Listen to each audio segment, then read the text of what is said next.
Welcome to the Great Detectives of Old Time Radio from Boise, Idaho. This is your host, Adam Graham. In a moment, we're going to bring you this week's episode of Dragnet. Before we do, I want to encourage you, if you enjoy the podcast, to follow us using your favorite podcast software. Today's program is brought to you in part by the financial support of our listeners. You can support the show on a one-time basis by mailing a donation to Adam Graham, P.O. Box 15913. That's 15913, Boise, Idaho 83715. You can also become one of our ongoing Patreon supporters for as little as $2 per month at patreon.greatdetectives.net. Now, from November 9th, 1950, here is The Big Mother. The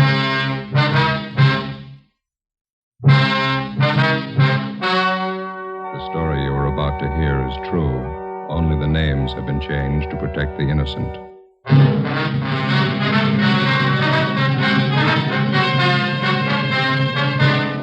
You're a detective sergeant. You're assigned a homicide detail. A newborn baby is taken from a hospital nursery. There's no trace of the infant. There's no trace of the abductor. Your job, find him.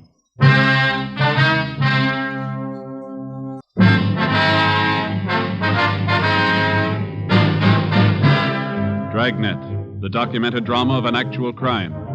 For the next 30 minutes, in cooperation with the Los Angeles Police Department, you will travel step by step on the side of the law through an actual case transcribed from official police files. From beginning to end, from crime to punishment, Dragnet is the story of your police force in action.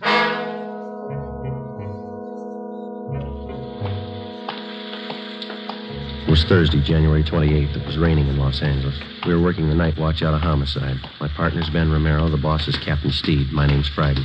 It was 11:35 p.m. when we got to Mercy Hospital on Norwich Avenue, the main entrance.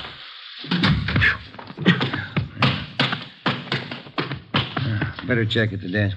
Yeah. 2B, right away, Eleanor. 2B, Wayne. Yes, sir? Police officers, we received a call from the hospital here. Oh, yes, sir. Right this way, please. Yes, ma'am. Dr. Walsh is waiting for you. Is he the man in charge? Oh, no, Dr. Walsh is the head of the hospital. I see. Please, Dr. Walsh. Fine. Come in, please. Come in. Thank you, miss. Yes. Dr. Walsh? How you do? It's my partner, Sergeant Romero. My name's Friday. Yes, I've been waiting for you. You have a seat, please? Thank you. Thank you, sir. Gentlemen, I just got here a few moments ago myself. No doubt you know as much about this as I do. We were notified that a 3-day-old baby's missing. Is that correct? Yes, one of the Stryker twins. Born just Tuesday morning. Mm-hmm. Where'd the baby disappear from, Doctor? Nursery. Can't understand how it could happen. Never heard of such a thing. Who was in charge of the nursery? Nurse O'Connor. She's back with the superintendent of nurses. Quite upset. Would you like to talk to her? Yes, sir, we would. All right. This way, please. Thank you.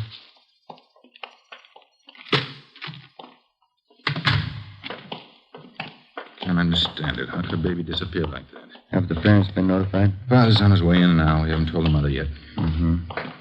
When did they first notice the baby was gone? I understand it was around 11 p.m. Call came into our office about 11:20. Go ahead, Sergeant.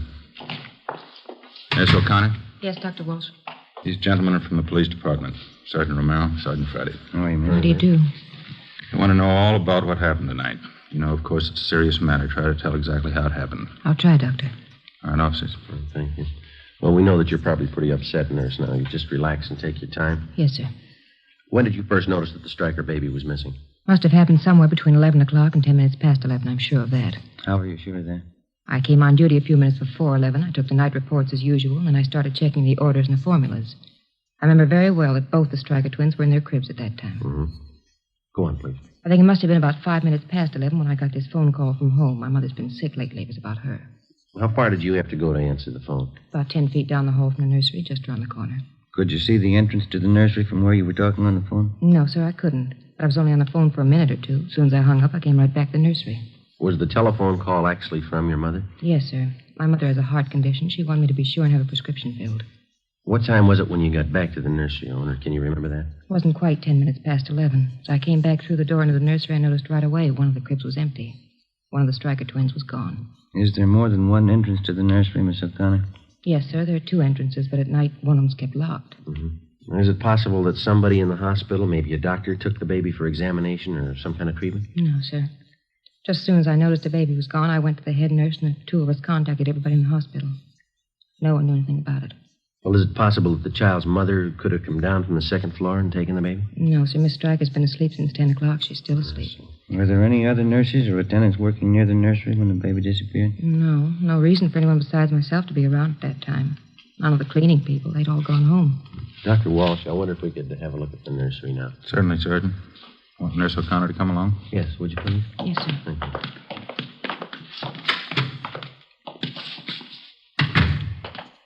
This way, gentlemen. Straight down the hall.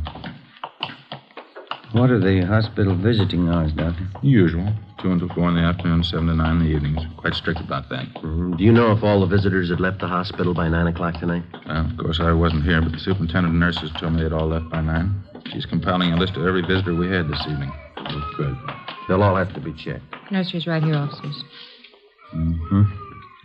This empty crib just inside the window here. Yes, sir. It's where the baby was. You can see it's right next to the door here. I noticed that there's no blanket in the crib. Is that missing, too? Yes, sir. Crib's just the way I found it when I came back from the telephone. I haven't touched it. Are there any marks of identification on the blanket or the clothing? Each one stenciled Mercy Hospital. Each baby wears an ID bracelet. Doctor, I wonder if we could have that crib brought out to have it checked for possible fingerprints. Certainly, of course. Is this the other door to the nursery you mentioned, Miss O'Connor? That's right, Sergeant. I checked it. It's locked. That large window on the other side of the nursery. That a stationary window? Yes, sir, it is. It faces onto a small court. Well, then whoever took the baby had to use this door. It's the only way they could have gotten in. Oh, excuse me a minute. I want to attend to the baby in there. Sure. Listen to that, Jim. Yeah. Doctor, are there any other entrances open at night besides the main one? Not after 10 p.m., no. Just the main entrance on Norwich Avenue. There's a nurse on duty there at all times. How about the parents? Is there anything unusual there? No. Father's a working man. Mother's a housewife. Both the babies are perfectly normal. Nothing unusual at all. 3-day-old baby. They usually take a lot of careful handling, don't they? Yes, definitely. First week's always critical. And this thing, taking a 3-day-old infant out in this weather, cold, rain. Afraid the odds are all against the child. You're sure the main entrance was the only one open after 10 o'clock? Yes. I can't understand it. How could anyone get that baby out of that hospital? How could they? We're not sure they did.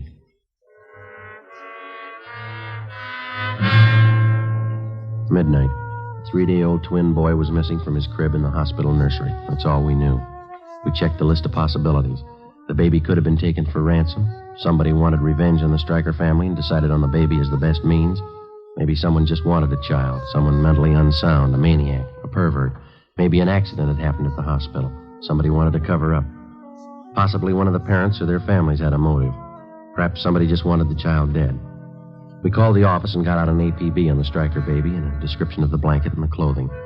Details of officers were alerted at the bus depots, railroad terminals, the airports, all public transportation facilities. Steps were taken to notify doctors, hospitals, sanitariums, anybody in any place where a 3-day-old baby might be taken. The entire area around Mercy Hospital was canvassed. No information. The baby's crib was dusted for prints. No leads, no physical evidence. The investigation continued.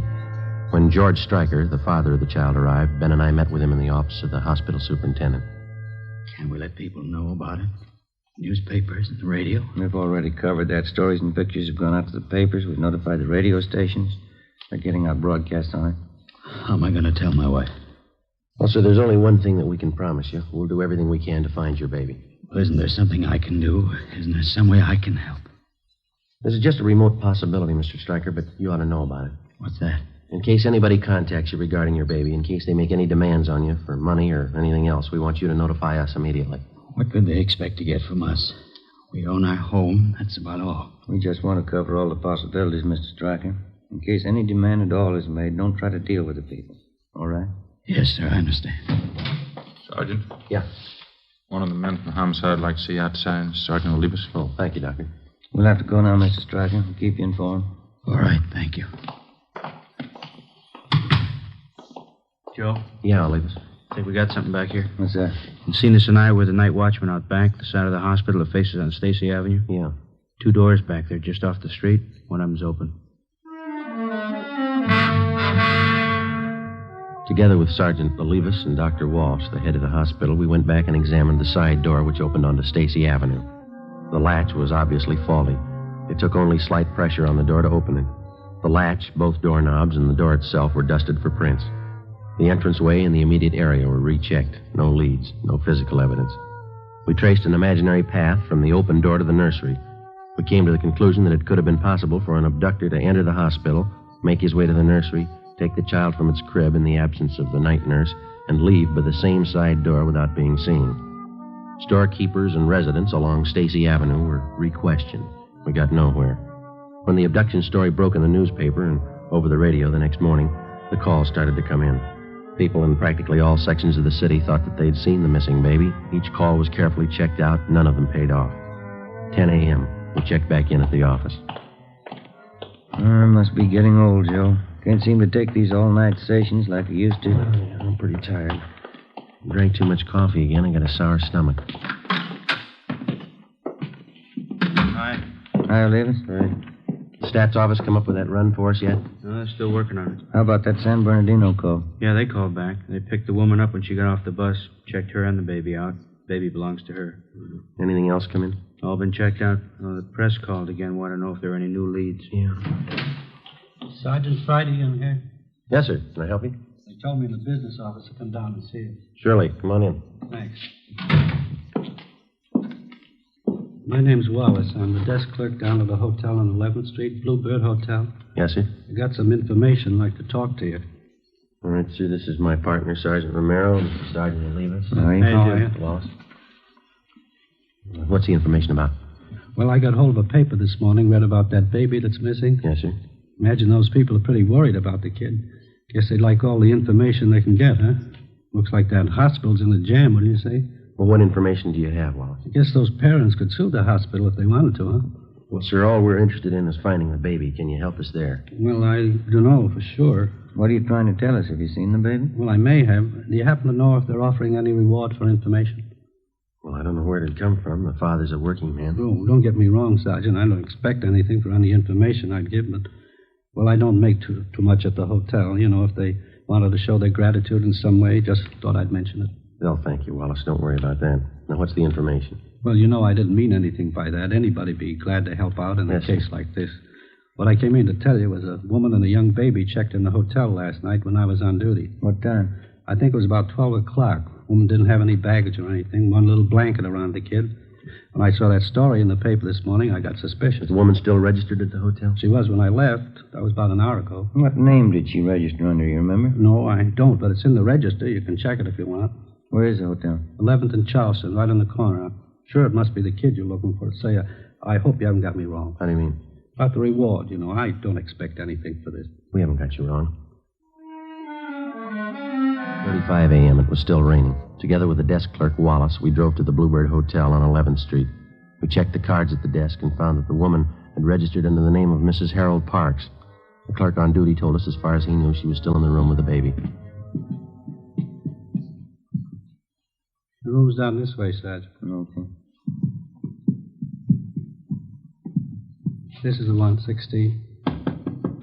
Mrs. Parks. Mrs. Parks. You have a passkey with you, Wallace? Here you are. Thank you.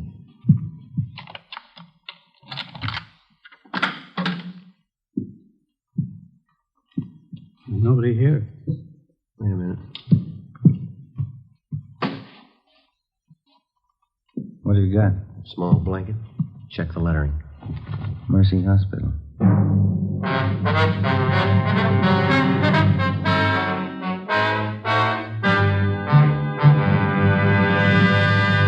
You are listening to Dragnet, authentic stories of your police force in action.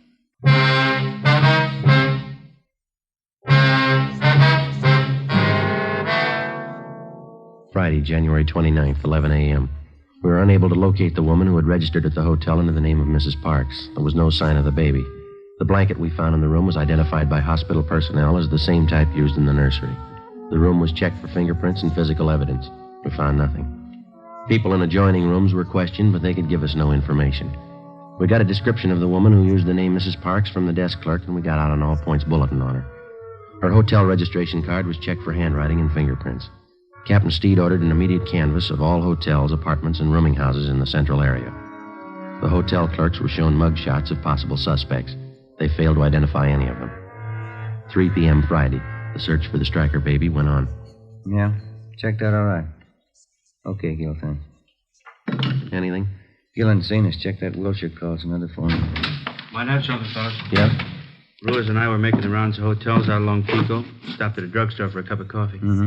We talked to druggists while we were there. Had a pretty good story for us. You got a light? Yeah. Here you go.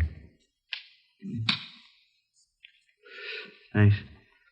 This drugstore is 2 blocks from the hotel where the woman stayed. It's open all night. And the druggist told us a woman answering this Mrs. Parks' description came in about 1:30 a.m. Bought a whole raft of stuff. Mm-hmm. How do you mean, what kind of stuff? Well, everything for a baby. Bottles, nipples, dextrose, oil powder, all that stuff. Was he sure of the woman's description? He gave it to us before we'd even mentioned what this Mrs. Parks looked like. Right down to the color of her coat. Did she have the baby with her when she bought this stuff? The druggist said no. She even asked him if she could buy canned milk there. Where does it lead? How do you mean? Does he have any idea where the woman came from, where she went? No, but he said if she came back in again, he'd call us right away. He's going to notify the other clerks, too. They'll keep us posted if anything turns up. I'll get it. Homicide, Friday.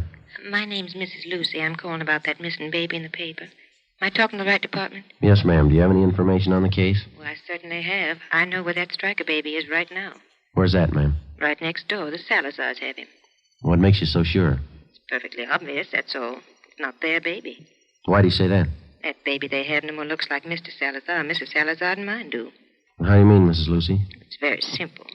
Mr. Salazar is dark, quite dark. Dark hair, dark eyes, dark complexion. His wife's the same way. Yes, ma'am. Baby they have is a blonde. Before I hung up, I got the woman's name and address and told her that we'd check out her neighbors, Mr. and Mrs. Salazar. We weren't sure what it meant. It could be the real thing. It could be like 100 other calls that we'd had in the last 12 hours. Ben and I got in the car and drove out to the Salazar home on Wonderland Avenue. We noticed several cars parked in the driveway and in front of the house. We went up the front stairs and rang the doorbell.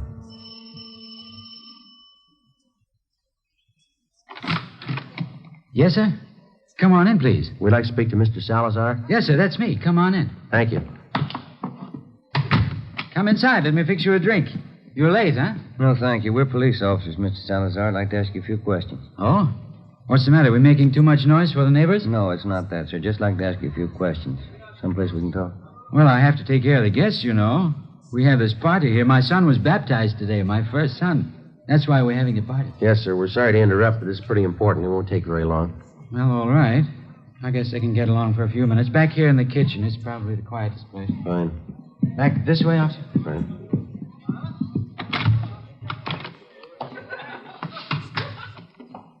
Over there. Pull up a couple of chairs.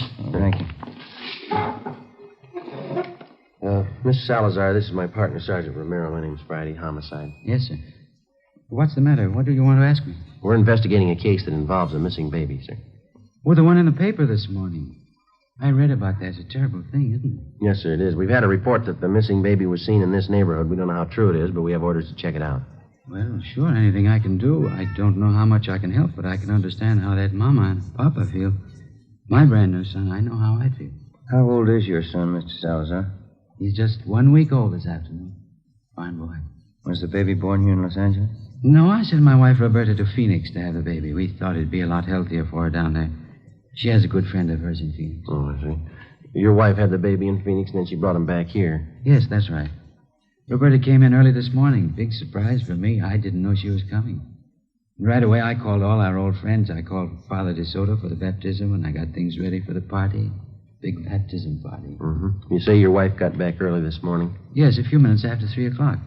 Roberta came in on the plane. She said it was late. You know, a big storm. Mm-hmm. I wonder if we could talk to your wife, Mr. Salazar. Well, Roberta's taking a little nap right now. She got in late, you know, all the excitement. Do we have to wake her up? Well, no, sir, not right away. I just wonder if we could see the baby. Well, baby's sleeping, too. Roberta said not to go in, but... Well, if you're real quiet... Yes, sir, we'll be. Okay, he's right back. Over here.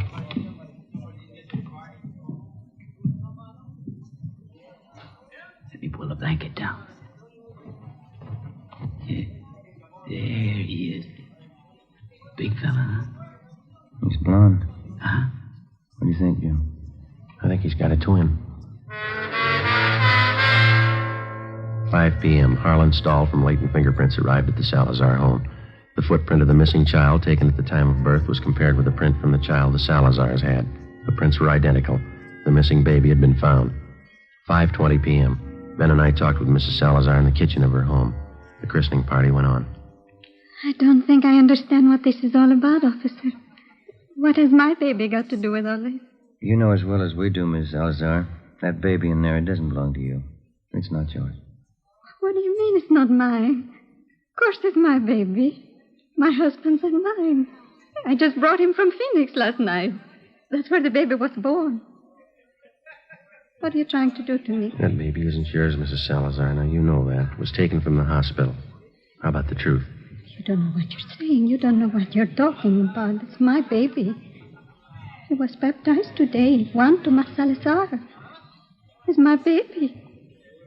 This is a pretty serious matter, ma'am. The baby's footprint has been checked out. The child belongs to a Mrs. Stryker. We want to know how you happen to have him.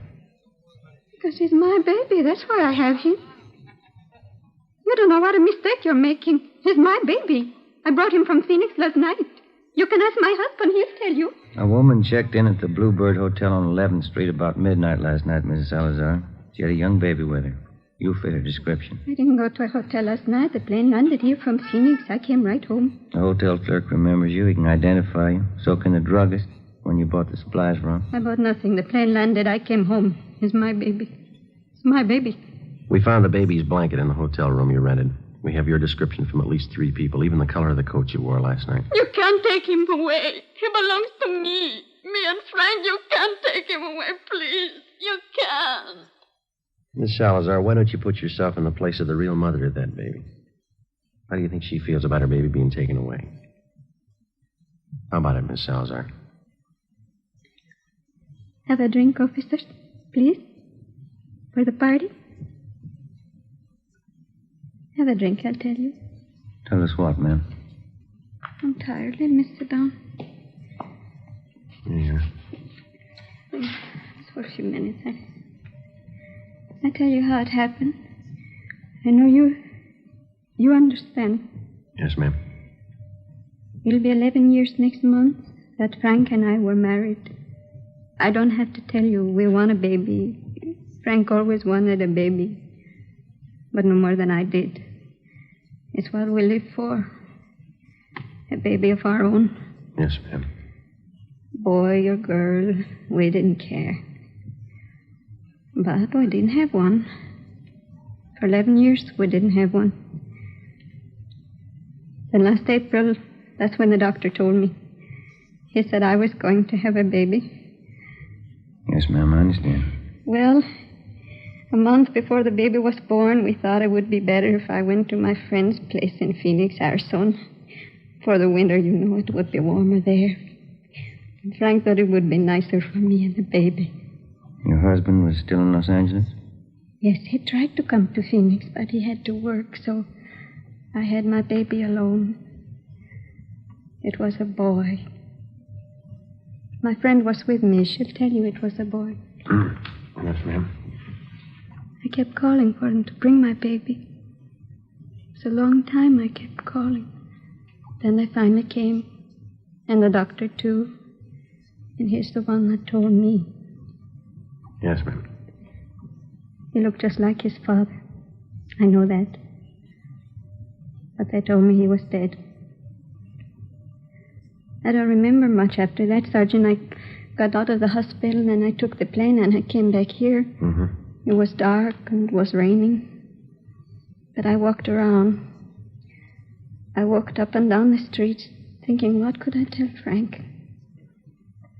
Baby was dead, that's all I could tell him. Then I walked past the hospital. That was Mercy Hospital, huh? Yes. And it was raining. And I could see all those babies inside, warm and in their cribs. And I wanted just one of them. Just one for Frank and me. So I went in the side door and I found the nursery. And when the nurse was gone, I took him and left. My baby. I went to the hotel to keep him out of the rain, and when it cleared a little, I took him home. I took him home to Frank. I took my baby home. That's why you want my baby, isn't it? Because I took him? Because my baby died and I took him? Everything will be all right, Miss Salazar. I think we can straighten it out. Roberta, you talked to the officers? Frank, what do you want me to say? It'll be all right, officers. Won't everything be all right? Yes, sir. I think we can work it out. What could I tell you, Frank? What was there to say to you? It's all right, honey. It's all right. I'll go out and tell the people now. And what can you say? What can you tell them? The party's over. It's just a mistake.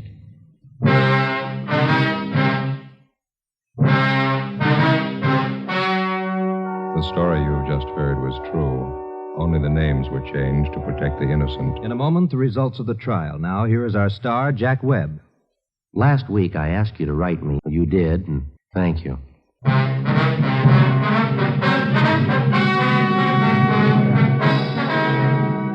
Roberta Salazar was examined by 6 psychiatrists and was ordered to be placed in a state mental institution for treatment. You have just heard Dragnet, a series of authentic cases, portions transcribed from official files. Technical advice comes from the Office of Chief of Police W.H. Parker, Los Angeles Police Department. Coming up, We the People, then Screen Directors Playhouse on NBC.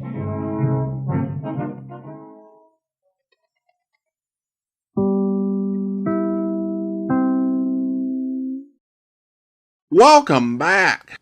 A heartbreaking conclusion. And this is one of those cases where you really do feel for the perpetrator while in no way condoning the action that she took. Certainly, I've talked about the issues that my family has dealt with along those lines. And when something like this happens, it is devastating. And they did a great job capturing those sort of emotions. And of course, in her case, I think it's made worse because of her husband being in another state. She has to be the one to tell him. And this really illustrates what Dragnet's capable of being. There's this stereotype that Dragnet was always strict staccato dialogue all the time. But it had some really highly dramatic moments. But as with other elements of Dragnet like violence, these moments are effective because as a series, it didn't happen every single week. This episode is also an interesting time capsule of a way of caring for newborns that is going away. Baby nurseries for all babies were the norm when I was born. Since I was a large baby, one of my parents' earliest stories was about me looking like I was being wedged in, like the head against one end of the compartment and my feet against the other, and dwarfing all the much more normal-sized babies in the nursery. And certainly I saw nurseries when I was growing up. Those few times we happened by the hospital. But in many hospitals, rooming in with the mother and father has become the norm for healthy babies. And many have shut down nurseries except for NICU situations. When my son was born 3 years ago, I think he might have left the hospital room the entire 2 days that we were there, maybe once or twice, and then only for a couple minutes. And of course, for healthy babies, the hospital stay is usually pretty brief. So a fascinating time capsule that really does provide some insight as to what this experience was like for earlier generations. Well, now it is time to thank our Patreon supporter of the day, and I want to thank Carlotta. Carlotta's been one of our Patreon supporters since May of 2024, currently supporting the podcast at the Detective Sergeant level of $7.14 or more per month. Thank you so much for your support, Carlotta.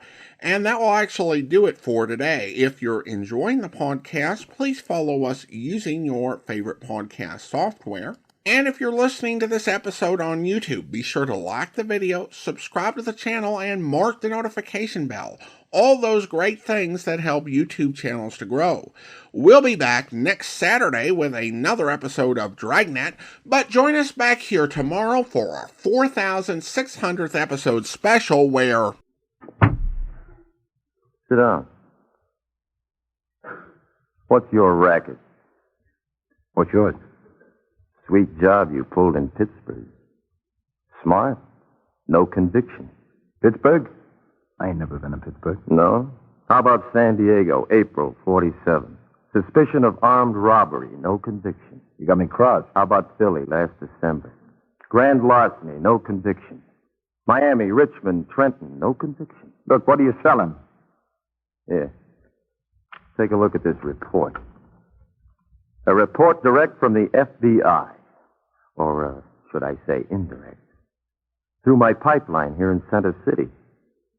In the police department, Georgie. I don't get it. What goes? I'm sorry about that weekend I gave you, but, you see, I'm building an organization along scientific lines. I need men who know their way around, who can get by. That's why I screened you. Screen? Sure, just like in the Army. I spot a guy who looks good, so what do? I get him framed. The cops check his record through the FBI. The report comes through. I get the report. I hope you'll be with us then. In the meantime, send your comments to box13@greatdetectives.net. Follow us on Twitter at Radio Detectives and check us out on Instagram. Instagram.com/greatdetectives. From Boise, Idaho, this is your host, Adam Graham, signing off.